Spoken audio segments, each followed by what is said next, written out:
जय महाकाल। जय महाकाली। पिताजी, सुशीला जी लिखती हैं, मेरे पति बहुत बीमार हैं, इलाज चल रहा है। किसी ने मुझे सलाह दी कि मृत संजीवनी मंत्र का जाप करवा लूं। मैंने पंडित जी से पूछा, वह रुपए बहुत बता रहे हैं और घर आकर नहीं करेंगे, वहीं अपने स्थान से करेंगे। क्या इससे लाभ होगा? तो यह बात तो सही है, जब व्यक्ति की अकाल मौत होती है या फिर कोई तकलीफ होती है, घर में विघ्न बाधा होती है, तो पंडित लोग जितने भी वो होते हैं वो सिर्फ महामृत्युंजय जप के लिए ही कहते हैं। और हम यह भी देखते हैं कि अंतिम आस शिव जी से ही होती है, और जितना हम इसको करते हैं उससे हमें लाभ ही प्राप्त होता है। लेकिन यहाँ पे एक बात यह भी होती है, जिसको मैंने पहले भी कहा है, कि हम किसी पंडित को पैसा दे देते हैं, फिर वह अपने घर पे कर रहा है या मंदिर पे कर रहा है, हमने कितने मंत्रों के लिए उसको बोला है और वह क्या करते हैं, कैसे कर रहे हैं, तो उनके अंदर वह भाव नहीं होता है। वे लोग सिर्फ पैसे के लिए ही करते हैं कि हमको इन्होंने इतना दिया, अच्छे से करना है। भाव जब हम स्वयं करते हैं तो हमारे अंदर से वह भाव की उत्पत्ति होती है। और आप यह भी देखिए, अगर हम अपने पति, पिता या भाई या पत्नी या किसी के लिए भी कर रहे हैं, तो जब हम महामृत्युंजय मंत्र करेंगे बैठ के, तो हमारे अंदर वह भाव होगा, और इतना भाव प्रबल होगा कि हम उसमें प्रार्थना भी बाद में करने लगेंगे कि प्रभु उसकी जीवन की रक्षा करो। और यह जब तक मंत्र में भाव नहीं होता है तब तक मंत्र अमृत नहीं बन पाता है। मंत्र में अमरता तभी आती है जब उसमें भाव मिल जाता है। जब तक भाव नहीं है तब तक मंत्र भी बेकार है। और हम यह देखते आ रहे हैं कि आजकल की दुनिया में, जैसे कि लोगों के पास पैसा है तो दे दिए, घर में बाई आई खाना बना दी, तो वह पैसे के लिए ही तो खाना बनाती है, तो जो खा रहा है उसको भी पैसा का ही विचार आएगा। उसी तरह से जब हम किसी पंडित को जप के लिए दे देते हैं पैसा, तो वह जब किस भाव से कर रहा है, किस उस विधि से कर रहा है, कैसे कर रहा है, सिर्फ लालचवश दिखाने के लिए पैसा ले लिया, हाँ मैं इतना किया, रोज आके एक फूल पकड़ा दिया कि ये उनके आगे रख दीजिएगा सिरहाने पे, हमने आज इतना जप किया, भगवान चाहेंगे अच्छा होगा। लेकिन आपको नहीं मालूम कि उसने कितने मंत्रों का जाप किया भी है कि नहीं किया है, क्या है। और इसमें एक चीज़ मैंने और भी देखी है, जो संकल्प लेते हैं उसमें भी यह कुछ वाणी ऐसे शब्द मिला देते हैं कि इसका अगर बुरा फल है तो वह करवाने वाला ही उसको झेले, और अच्छा फल है तो हमें और उन्हें दोनों को ही प्राप्त हो। इसलिए मैं तो हमेशा इसी विचार में रहता हूँ कि स्वयं करो। और लोग यहाँ यह भी कहते हैं कि महामृत्युंजय मंत्र सिर्फ जब अकाल मौत हो तब करना चाहिए, या जो ऐसे हो तब करना चाहिए, घर में कोई परेशानी हो तो उसके विघ्न को हरने के लिए करना चाहिए। लेकिन मेरा विचार इससे थोड़ा सा हट के है। हम महामृत्युंजय मंत्र को, जैसे कि मैंने अपने बच्चों से एक बार सावन में कराया, पूरा 1 महीने महामृत्युंजय का जप चलवाया। 1 माला करो, जितना करो 1 माला करो।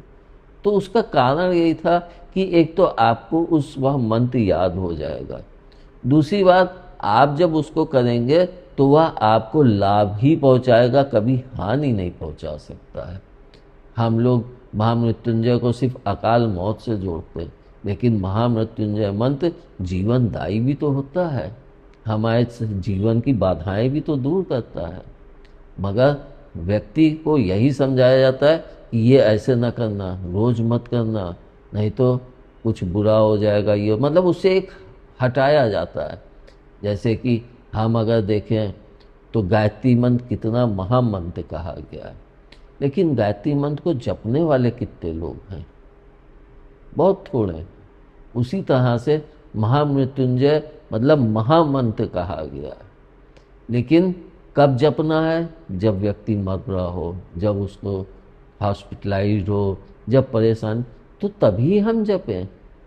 और इसको कहते भी हैं कि दुख में सुमिरन सब करे, सुख में करे न कोई, जो सुख में सुमिरन करे तो फिर दुख काहे को होए। तो हम महामृत्युंजय मंत्र को जीवन में हर वर्ष सावन में हफ्ते भर या 10 दिन जप सकते नहीं है तो कभी भी कोई भी दिन बैठ के जप करें, थोड़ी देर करें, नहीं ज़्यादा देर करते हैं। इससे हमको उसके लाभ ही प्राप्त होते हैं। और यह भी मैं आपको बता दूं, हर मंत्र के उच्चारण से उनसे किरणें, वेव्स निकलती हैं और वे अच्छी वेव्स ही हमको लाभ पहुंचाती हैं। अगर उच्चारण नहीं सही होगा, आप पहले से नहीं करते आ रहे हैं और एकदम से आप बैठेंगे तो आपको एक तो बैठने में ही दिक्कत का एहसास होगा और फिर उच्चारण को संभालने में भी समय लगता है। इसलिए एक सच्चा और सही मार्ग यही है कि हम अपने 1 वर्ष के जीवन में कभी ना कभी थोड़ी देर बैठ के महामृत्युंजय मंत्र का जप करें, ताकि जब हमें कोई प्रॉब्लम हो या कोई हो तो हम उसको आसानी से पूरी श्रद्धा और भाव के साथ कर सकें। यह भी मैं इसीलिए कह रहा हूँ, जब हम किसी चीज़ को करते रहते हैं तो फिर हमें वह एक अनुभव रहता है, तब हमें वह मंत्र जाप करने में कोई बुराई नहीं लगती है। लेकिन जब हम नहीं करते हैं तो हमको लगता है कैसे हम करेंगे, कैसे हम इतनी देर बैठ पाएंगे, कैसे हम इतनी देर जप पाएंगे, उच्चारण गलत ना हो, ये ना हो। इससे अच्छा पैसा दे दो, पंडित कर देगा, फल मिलेगा, जो होगा देखा जाएगा। तो वहाँ पे भी तो भाव की कमी हो जाती है। इसलिए मैं यही कहूँगा कि स्वयं कीजिए और पूरे भाव मनोयोग से कीजिए। लाभ पेशेंट को भी होगा और जपने वाले को भी उसका लाभ प्राप्त होता है। मतलब कि हम ये नहीं कि हमने जप किया तो सिर्फ पेशेंट को ही लाभ होगा, जपने वाले को भी उसका अंश प्राप्त होता है। तो अच्छे भाव और अच्छे उसके साथ बैठ के और आप स्वयं ही उस जप को करें तो लाभ अधिक प्राप्त होगा। और इसमें एक बात मैं और भी कहना चाहता हूँ, आप ये मत सोच लीजिएगा कि हर समय महामृत्युंजय जप से हमारी बाधा विघ्न ही कट जाएगा। एक बच्चा ऐसा आया था मेरे सामने केस, तो उन्होंने कि आप इनका माँ देख लीजिए, अगर आप में वो हो तो आप इनके ऊपर हाथ रख दिए, इस कार्य को आप हाथ में ले लीजिए। तो मैंने जब माँ से पूछा अपने ध्यान में, तो उन्होंने बताया कि इसके अंदर अब कुछ बचा नहीं है, एक खोखला हो चुका है, इस पे हाथ रखना भी उचित नहीं है। तो उन्होंने कहा कि मैं महामृत्युंजय जप करवा दूं। मैंने कहा आप करवाओ, चाहे जिससे करवाइए, आपका मन है, मैं इसमें नहीं रोकूंगा, लेकिन मैं नहीं कर पाऊंगा और ना मैं इस चीज़ के लिए कहूँगा। आपकी इच्छा है आप करवाइए। उन्होंने महामृत्युंजय का जप करवाया। उस समय शायद उन्होंने 28,000 कुछ ऐसे ही बताया था कि इतना दिया है। उन्होंने कहा भाई आप जानो, आप समझो। और शायद वह हफ्ते भर या जिन भी चल पाया 2-4 दिन, उसी पीरियड में उनका इंतकाल हो गया। तो यह भी अपने अंदर सोच मत रखिएगा कि हम महामृत्युंजय जप करें तो हमारे पेशेंट को जीवन प्राप्त होगा।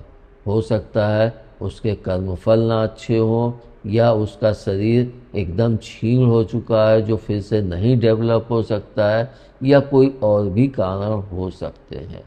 लेकिन अगर उसका जीवन है और उसके शरीर भी नहीं क्षीण हुआ है तो तब हम महामृत्युंजय जप करेंगे और भाव से करेंगे तो लाभ निश्चित प्राप्त होगा। धन्यवाद। जय महाकाली। जय महाकाली।